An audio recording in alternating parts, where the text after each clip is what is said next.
82% of the US population, that's like 246 million people, have credit cards. Don't tell Dave Ramsey. Please don't tell Dave. You cannot make an economic case that people are actually have to have a credit card for survival today. That's just not true. Let's talk about credit. You want to get a credit card, but you have no credit history. You've applied for cards, and every time you've been denied, rejected. I feel for you. It's all good though. I have a few ways to get started with credit. But before you get started, I want you to search deep within. Look within yourself. Be real with yourself. I want you to be in the right mind frame and have the right discipline before you even get a credit card. Think about how responsible are you with your money? Because a credit card can be dangerous. Debt in general can be a good thing and a bad thing. I'm gonna clue you in on a secret. I'm gonna bring you in on a secret. You listen and come real close, real close. I have credit cards. I have debt, and I'm working on it. I got a pretty good score. Don't kill me on that debt number. A lot of that is because I have mortgages. I own real estate. So back off.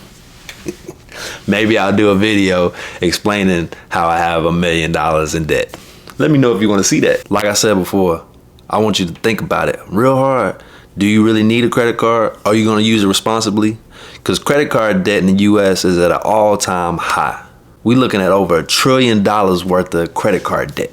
Me personally, I think of debt like a tool. Almost like fire. If used responsibly, it can heat your home, it can cook your food. But if used recklessly, it can burn your house down, ruin your life. The most responsible thing you could do if you're going to use a credit card is to pay that balance off every month. Whatever you put on the card, make sure you pay it off. Keep that utilization low. You want to look at secured credit cards. A secured credit card is a credit card backed by a deposit. So let's say you want to get a card that has a $500 limit. You would have to put up $500 as security on that card. It's a personal guarantee on that card. So your limit is essentially $500. You spend that $500, you pay it off, you rinse and repeat, and then you'll start to build some credit history, some payment history. Because really, debt and credit is, can I trust you to pay your bills? How likely are you to pay back what you owe? So the best card to start with, if you got no credit and you want to get something going, is the Discover It Secure Credit Card. It allows you to put down a deposit, and then that essentially becomes your limit on the card. It has 0 annual fees. It does have high interest. Most credit cards have high interest, so be aware of that. You want to avoid interest like the plague. You gotta pay it off. Some alternatives to that would be a retail store card, like a Best Buy card, Lowe's, Home Depot, something like that that'll help you establish some payment history. You spend money on that card, you pay it off, and then you'll start to get, after maybe 6 months or so, you'll start to get a history of payments, and that'll help create your score. There are a few factors that come into play when it comes to building that score over time. So when it comes to building your credit, there are key factors that you have to consider. Number one, payment history. That's 35% of your score. This is the most significant factor. So this includes all of your payment history. How good are you at paying your bills? Mortgages, car loans, credit cards, student loans. Do you have a good history of making payments? What's your relationship to debt? Late payments kill your score. Number two, credit utilization. That's 30%. This is a measure ratio, debt versus your available credit. How much can you spend versus how much you owe? The more available credit you have, the less you owe, the more it helps out your score. Number three, length of credit history. That's 15%.